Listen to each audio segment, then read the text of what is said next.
Okay, good morning friends. चलिए आज हम लोग डिस्कस करते हैं क्लास 7 सब्जेक्ट साइंस। ये चैप्टर हमारा 9 होगा जो सॉइल चैप्टर है। ठीक है, सॉइल चैप्टर के विषय में हमने 2 वीडियो आपको पहले प्रोवाइड किया है। 2 वीडियो को आप अच्छी तरह से देखेंगे। एकदम स्लो मोशन में मैं उसको एक्सप्लेन किया हूँ।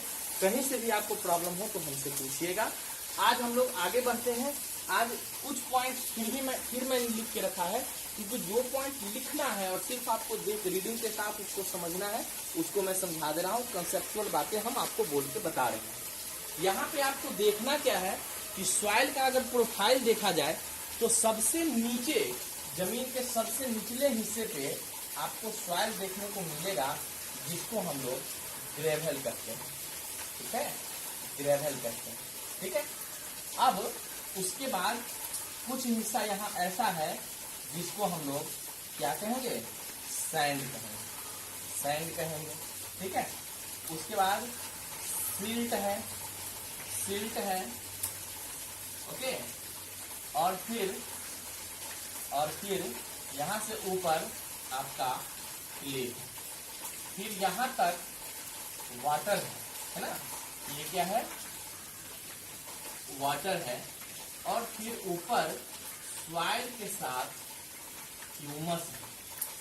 ठीक है, जो सॉइल को फर्टाइल बनाता है और यहाँ पे क्रॉप काफी अच्छे ग्रो किए जाते हैं। अब हम लोग को समझना है कि इसमें देखिए सबसे ज्यादा सॉइल में सबसे ज्यादा जो होता है वो रॉक पार्टिकल होता है। बट आप लिखोगे क्या, the major component of soil is rock particles and humus. ठीक है, रॉक पार्टिकल्स और ह्यूमस का मिलकर बना होता है। इसलिए ये पहला लाइन आप इसमें ये पॉइंट लिखेंगे। इसके बाद the main rock particle are present in the top soil. जैसे सबसे ऊपर जो टॉप पे होगा उसके मेन में क्या होगा, सिल्ट, सैंड एंड ग्रेवल होगा। ठीक है, इसी के अकॉर्डिंग आगे हमारा जो सॉइल की कैटेगरी है वो कैटेगरी हमारे 3 कैटेगरी में बढ़ जाते हैं। ठीक है, 3 कैटेगरी में बढ़ जाते हैं। ये तीनों कैटेगरी क्या है, ठीक है, ये तीनों कैटेगरी क्या है, अब हम जरा इन चीजों को समझते हैं।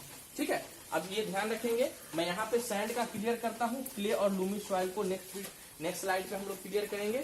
सैंड सॉइल में क्या होता है कि in the Sandy soil, in the Sandy soil the particles of rock are more than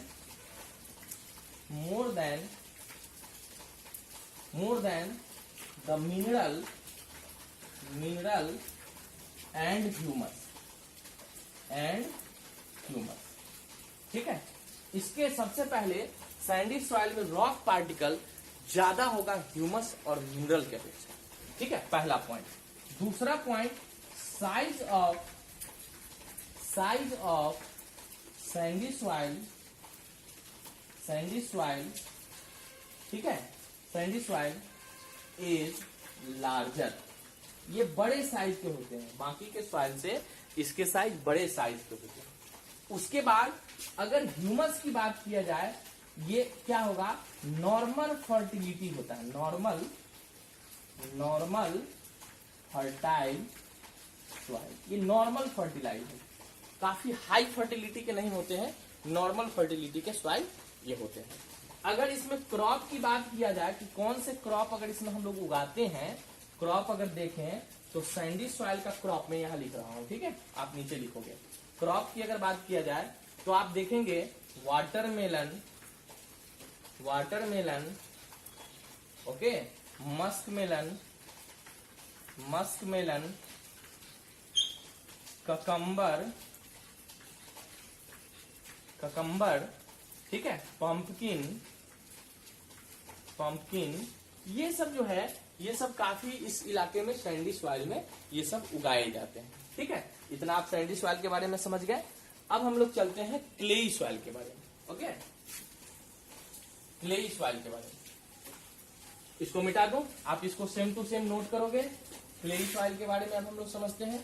clayey soil का जो पार्टिकल होता है वो सैंडी सॉइल से स्मॉलर होता है, और पार्टिकल्स और ह्यूमस एंड मिनरल्स की जो प्रोपोर्शन होता है वो 60-40 के रेशियो में, मतलब लगभग काम चलाऊ होते हैं, अच्छे होते हैं।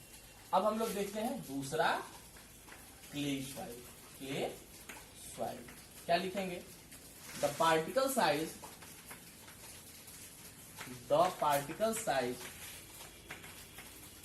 ऑफ क्ले इज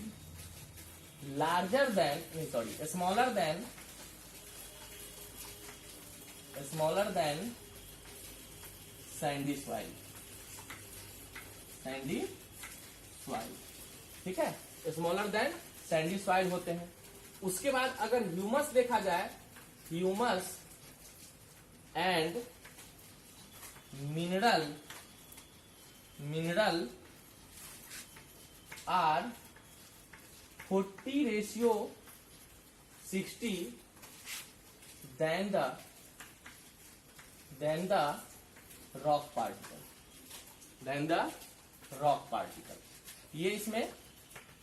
ये लगभग 40-60 के रेशियो में होते हैं, ठीक ठाक अमाउंट में होता है। और अगर इसकी फर्टिलिटी देखा जाए तो फर्टिलिटी क्या होगा? फर्टिलिटी इज मोर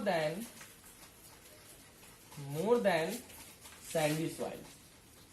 ये सैंडी सॉइल से इसकी फर्टिलिटी ज्यादा होता है। ठीक है, अगर इसमें क्रॉप की बात करें तो इसमें देखिए wheat, paddy,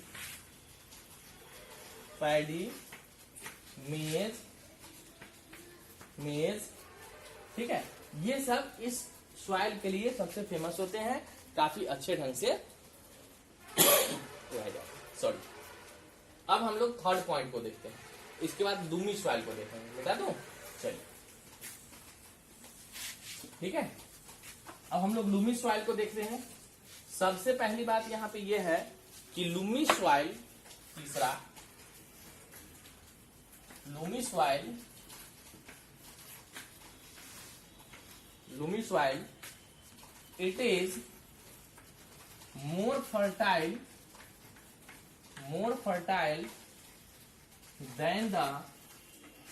than the sandy and clay soil। ये इन सब से फर्टिलिटी इसका ज्यादा होगा। क्यों ज्यादा होगा? Due to right proportion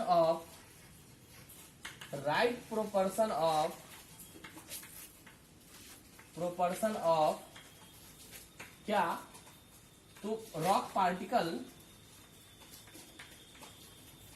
particle and mineral with humus. ठीक है, मिनरल विथ ह्यूमस, इसके प्रोपोर्शन जो है एक्चुअल अमाउंट में होते हैं, एक्चुअल रेशियो में होते हैं, जिसके कारण से इसकी फर्टिलिटी काफी अच्छी होती है। अगर इसके क्रॉप की बात हम लोग करें,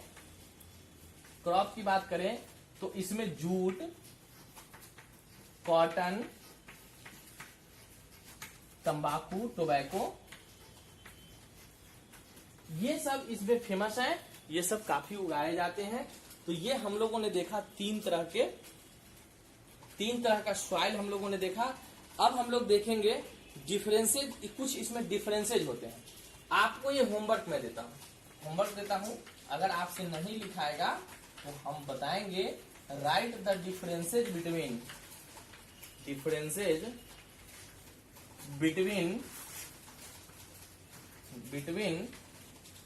क्ले एंड सैंडी सॉइल। ये दोनों का डिफरेंसेज आपको लिखने के लिए मैं दे रहा हूं। ये डिफरेंसेज आप लोग लिख करके हमें सेंड करेंगे ग्रुप में। ठीक है, नेक्स्ट पॉइंट हम लोग देखेंगे कि सॉइल एंड क्रॉप, कैसे हम लोग सॉइल और क्रॉप के विषय में डिस्कस देखेंगे। देखिए, अगर यहाँ पे सॉइल हमारा सही है तो क्रॉप हमारे बहुत अच्छे होंगे। किसी भी क्रॉप को अच्छे ढंग से होने के लिए हमें क्या चाहिए? सबसे पहले आपको चाहिए सॉइल। ठीक है, वो भी सॉइल कैसा चाहिए? सॉइल हमारा एक एक्चुअल प्रोपोर्शन में होना चाहिए, गुड हेल्थ का होना चाहिए, उसमें मिनरल्स, ह्यूमस, रॉक पार्टिकल्स ये सब के सब बेहतर ढंग से होने चाहिए। हर सॉइल में एक ही जगह, किसी किसान का बहुत अच्छा फसल हुआ, किसी किसान का अच्छा फसल नहीं हुआ, तो जिनका अच्छा फसल हुआ उनका माना जा सकता है कि सॉइल अच्छा है, और जिनकी अच्छी फसल नहीं हुई उनको हम कह सकते हैं कि उनकी सॉइल, उनकी खेत अच्छे नहीं थे। बट इतना ही कह देना काफी नहीं होगा, सॉइल के साथ उसके सीड जो है, सीड हमारा एकदम एक्चुअल होना चाहिए, एप्रोप्रिएट होना चाहिए। मान लीजिए कि बहुत अच्छा सीड है और उसको बहुत अच्छे सॉइल है और उसको अच्छा सीड ही नहीं मिला, तो फिर क्या होगा? तो भी खेती नहीं हो सकती, अच्छे नहीं हो सकते। और अच्छा सीड भी है, सॉइल बहुत अच्छा है, लेकिन आप सीड को खराब दे दीजिए, और सीड बहुत अच्छा है और सॉइल खराब हो जाए, तो क्या उसकी खेती हो पाएगी? नहीं हो पाएगी। अब यहाँ पे देखना क्या है कि हमारा सॉइल भी अच्छा है, सीड भी अच्छा है, लेकिन उसकी प्रोटेक्शन सही नहीं हुई, उसकी प्रोटेक्शन सही नहीं हुई।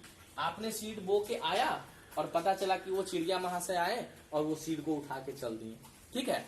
ऐसे स्थिति में भी क्रॉप सही नहीं हो सकते हैं, ठीक है? तो प्रोटेक्शन, ये तीन चीज बहुत डिपेंड करता है। उसके बाद यहाँ पे देखिए कि इसमें लेबर भी बहुत अच्छी मेहनत चाहिए। लेबर कहने का मतलब कि उसमें अगर खरपतवार निकल जाते हैं, वीड्स निकल जाते हैं, तो वीड्स का रिमूवल होना चाहिए, वीडिंग होनी चाहिए, है ना? टाइम टू टाइम उसको इरिगेशन होना चाहिए, सिंचाई होना चाहिए, पानी उसको देना चाहिए। कैसे कैसे ये सब दिए जाते हैं, पहले 7th में हम लोग सॉइल की डिटेल्स पढ़ लेंगे, तब जाके 8 में हम लोग जाएंगे तो सीड और क्रॉप प्रोडक्शन के मैनेजमेंट के बारे में पढ़ेंगे। आप जरा किसी 8 के स्टूडेंट्स का बुक लेकर के आप पलट के देखिएगा, उसमें पहला चैप्टर आपको क्रॉप प्रोडक्शन एंड मैनेजमेंट है। और हमारे 6, 7, 8 जो है, तीनों क्लास अलग अलग नहीं है। आप गौर से देखिएगा तो तीनों क्लास हमारा एक ही टर्म को बताता है। आपने 6 में क्या पढ़ा? Where does food comes from, food components, ये सब फूड के बारे में पढ़ा 2 चैप्टर। 7th में आप पढ़ेंगे कि फूड की डाइजेशन कैसे होती है, फिर फूड उगाए कहाँ जाते हैं, और जो उगाए जाते हैं उस जगह का क्या स्थिति है, तो उसी स्थिति के बारे में हम लोग इस चैप्टर में पढ़ रहे हैं, ठीक है? और 8 में जाएंगे तो हम लोग पढ़ेंगे कि आखिर वो फूड उगाते हैं तो कैसे कैसे उगाते हैं, उस तौर तरीके के बारे में हम लोग पढ़ेंगे, ठीक है? तो प्रॉपर इतना वीडियो ये आप लोग अच्छे से इसको देखें, सेम टू सेम नोट करें। बहुत अच्छी चैप्टर है, अच्छे टॉपिक्स हैं। इसमें एक बार बीपीएससी के भी एग्जाम में एक क्वेश्चन पूछ दिया था, अरेंज करिए, ऐसा क्वेश्चन दिया हुआ था, ग्रेवल, सिल्ट, है ना, क्ले और इसके बाद सैंड, ठीक है? तो इस सेम टू सेम कहा था कि इसको अरेंज करिए, एक एप्रोप्रिएट सीक्वेंस में अरेंज करिए। तो हम आप लोग को पढ़ा के गए थे, 1 नंबर पे क्ले था, 2 नंबर पे सिल्ट था, 3 नंबर पे सैंड था और 4 नंबर पे ग्रेवल था। बस हम इसको अरेंज कर दिए। और कहने का मतलब कि क्वेश्चन यहीं से आते हैं, जूनियर लेवल से भी बहुत सारे क्वेश्चन आते हैं। उस क्वेश्चन को आपको देखने की जरूरत है, नहीं देखेंगे तो आपको आगे की भी काम गड़बड़ होगी। इसको प्रॉपर आप देखिए, इस वीडियो को वॉच करिए, फिर हम लोग नेक्स्ट वीडियो में मिलेंगे। Okay, good bye.